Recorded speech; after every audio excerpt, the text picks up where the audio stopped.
If you're a fan of Cartoon Saloon's Irish Folklore Trilogy, which we looked at here last year around this time, St. Patrick's Day here in the States, you may also be aware of the animation studio's other feature films, like My Father's Dragon.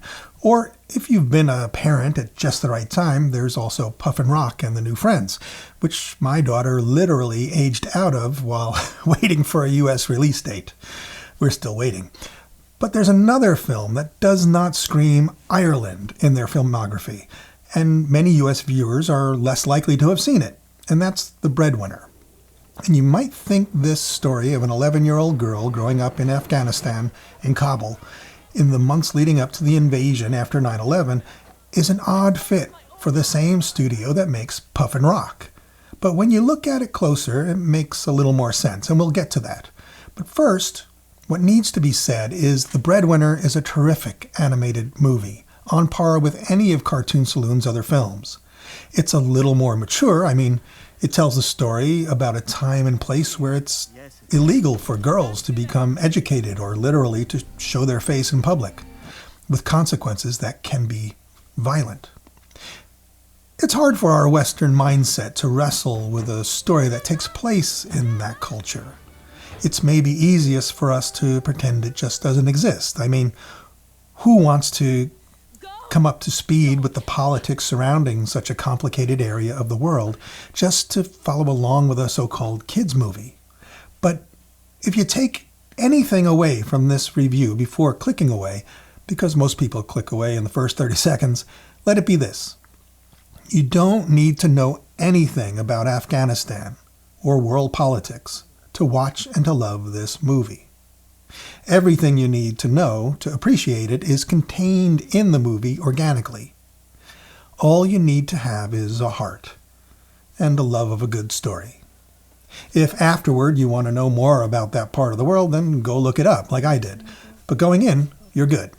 The Breadwinner follows Parvana, the 11-year-old girl whose father was wounded during the previous Russian occupation, and who now makes money in the town, slowly selling off the family's dearest belongings. Parvana has an older sister, of marrying age, whom she sometimes fights with, and a baby brother. There was also a beloved older brother, who they don't discuss, who's deceased now, whom Mom can scarcely bring herself to talk about.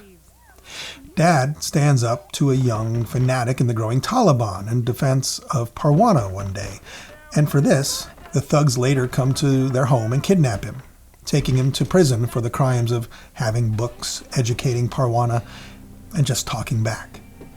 Mom and Parvana set out to beg the local governance to release him, but on the way, the Taliban accost them and beat the mother for being outside unescorted and for talking back.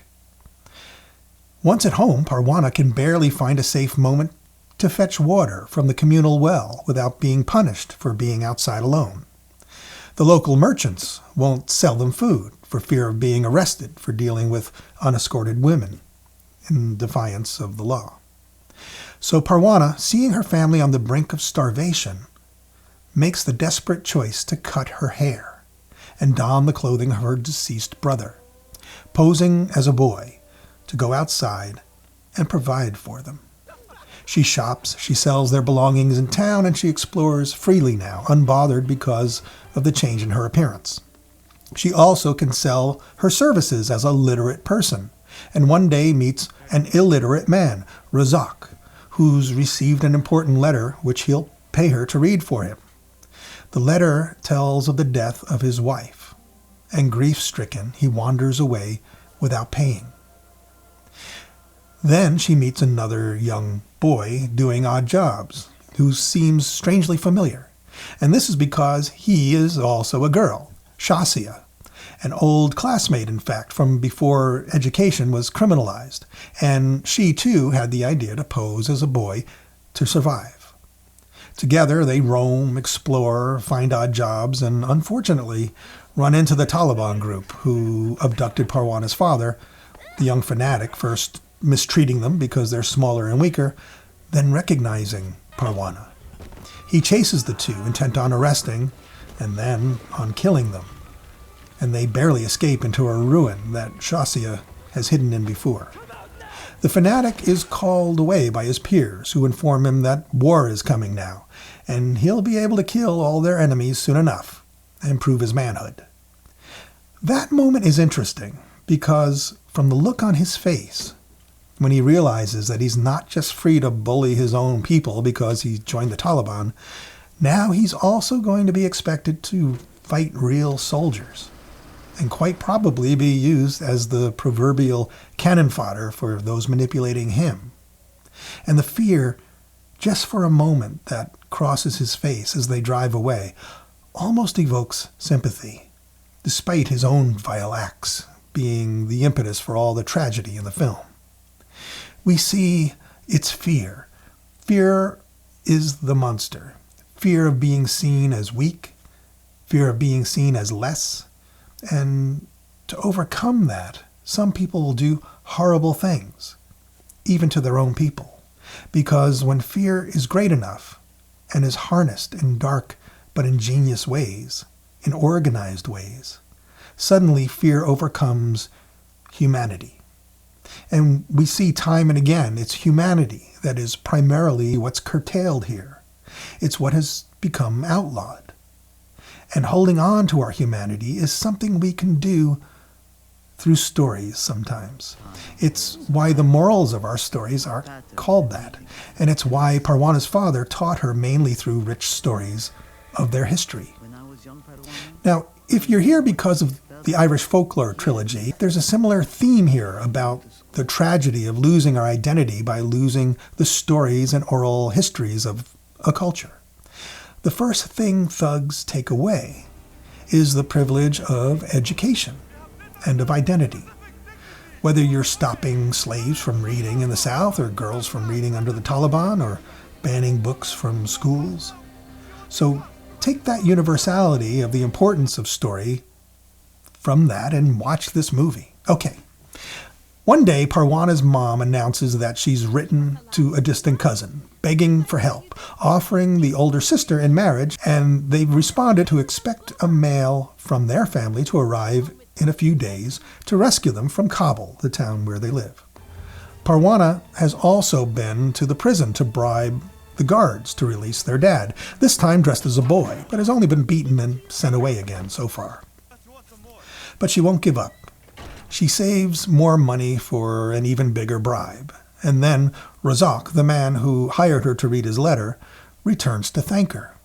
And she gambles, eventually, on revealing to him that she's actually a girl, the daughter of a prisoner of the Taliban, and that she won't leave until she tries everything to save her father. Admiring her courage, he tells her he has a cousin working in the prison on Wednesdays, and to use his name to see him. The cousin, if possible, will help her retrieve her father. And if he can't, then there is no hope, and she should leave with her family as planned on Thursday. But war is coming. This is all played out in and around the aftermath of 9/11, and none of these people so much as mention those attacks, and possibly don't even know about them.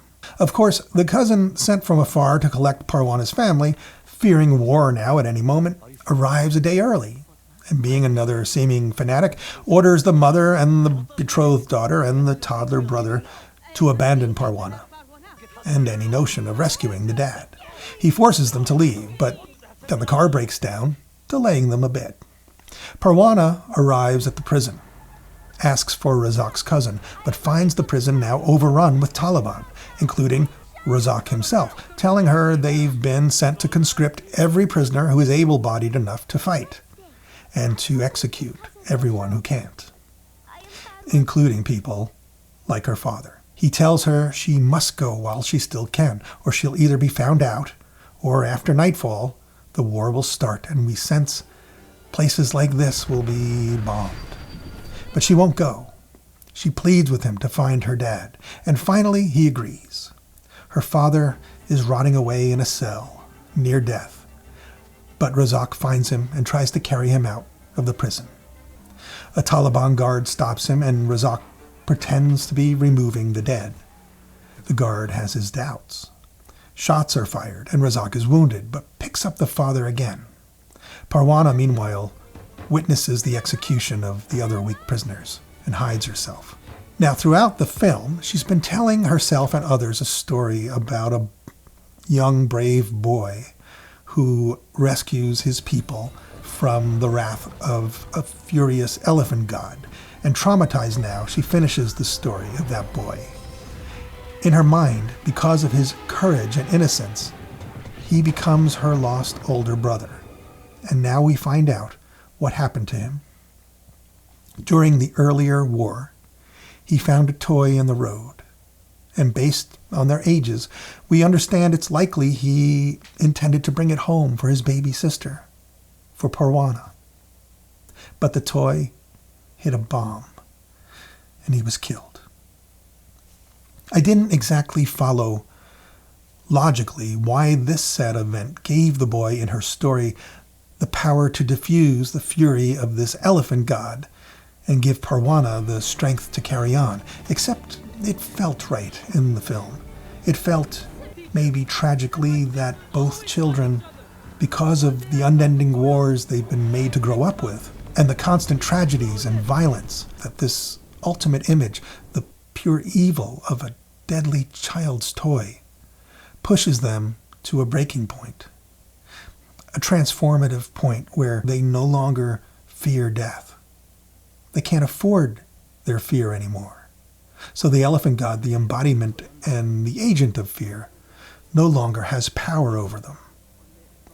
A point in their growing up that we can hardly imagine. Now, back at the car, the mother gains that group's freedom from the fanatical cousin, actually by striking fear in him. And he leaves them on the road where they are reunited with Parvana and the father, with nothing left, nowhere to go, except maybe a refugee camp, which is where the author of the original book, The Breadwinner, interviewed women like these to aggregate and depict their experiences and write this story. The Breadwinner, then, is a slice of life under the Taliban for those families, without being any one person or family's exact story. And it's a brave story for an Irish animation studio to take on, and it sticks out in their filmography enough that you wonder why and how this project came about. And the only conjecture I have is related to what's going on today in the news. Now, I was driving around very recently listening to the radio, and I heard an odd fact. At the time of this video, we all know there's a war in Gaza, and the people there are cut off almost entirely from humanitarian aid, creating famine, disease, and suffering. This is not a political channel, and I'm the furthest thing from a political pundit or a student of history, for that matter. If you want to know more about the real-life events going on there, you'll have to find that information elsewhere. I love movies, and I know Cartoon Saloon loves movies. And in both cases, I think it's because of a love or an intrigue with the human condition, what drives us and what makes us feel. And in the end, what makes us human. And in the case of The Breadwinner, it's all about the innocence, the people swept up in the winds of war, living day to day, and just getting by. That's what we relate to as individuals. Ireland has made statements in support of the people on the ground in Gaza today, because the Irish people have had a history of grappling with war in their own streets, of their homes and their neighborhoods being the stage on which the fighting is played out, and having the fabric of their own history and culture torn apart by fighting that always takes its toll on the people with the least power. The context for Parvana is these guys are all just passing through her country's history. Her people have survived everyone from Alexander the Great and the British and the Russians and all the different internal warlords before, during, and after all those regimes. But she's not dealing with political ideologies. She's dealing with the thugs in front of her today, right now. She's dealing with the beating her mother is getting right now for being too forward and begging for her husband's freedom. She's dealing with being caught sneaking from her own front door to the nearby well alone to get water to sustain her family, because there's no father or brother anymore to go outside with her. The same thugs who've taken her father would rather her family starve in their home than go outside for food and water and violate their authority. She just wants to maybe go to school and be a young woman with more prospects than what's prescribed for her by others. As Americans, we tend not to think a lot about Afghanistan or other countries and cultures much in our day-to-day, and I'm certainly no different much of the time. But I love movies, and I love so much of what Cartoon Saloon has put out that I just needed to come to some understanding, some terms, with why this movie existed in the way that it does. Why the company spent so much energy, so many years making a movie that could certainly pose an enormous void in its distribution pipeline and fall short in some of its larger markets. But in looking into it, I see the Breadwinner made as much money as the films in the Folklore Trilogy, for instance. But then you look at the grosses for any Cartoon Saloon feature and you see they don't make money at all anyway. All of them pretty much lose money at the box office. And the studio seems to sustain itself with other work like Puffin Rock. So maybe that frees them in a way to say what they want and make what they want. And thank goodness for that. So now on St. Patrick's Day, take a note from Cartoon Saloon of Kilkenny, Ireland, and think about why we watch movies, why we're so passionate about stories that explore what it feels like and what it means to be human, and why it's worth it to put this movie on and watch it, and recognize in it the human fear and the human hope it so beautifully depicts.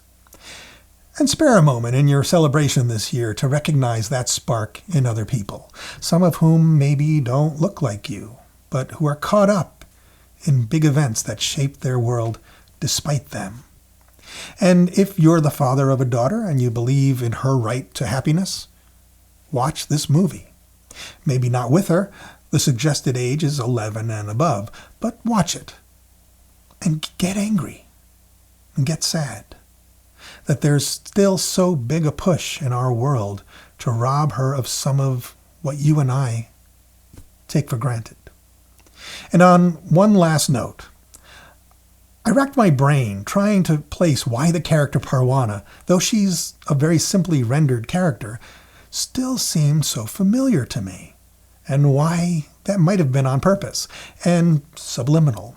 And I'm convinced now that she was meant to evoke, maybe it's the eye color, the famous photo of the Afghan girl, the 12-year-old, around Parvana's age that we have all seen from National Geographic. And maybe we've spared a moment seeing that photo, pondering life in another culture. And if you happen to know anyone at Cartoon Saloon, and you can ask them if that's correct, I'd love to hear about it. And while you're at it, ask when we're getting Puffin Rock and the new Friends here in the United States. We're all still waiting for it. Okay, happy St. Pat's. For Daddy-Daughter Movie Night, I'm Tom. We'll see you soon. Hey, this is Future Tom, cutting in from the editing of this video. I was on the Wikipedia page during the editing for this film. Turns out that it is widely speculated that Parvana was modeled, at least in part, on the famous photo.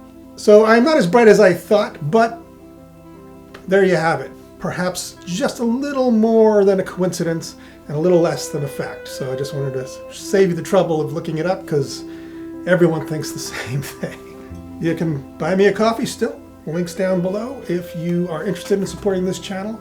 As always, I really appreciate all the support we get. Watching the video is more than enough support. So if you made it this far, thank you.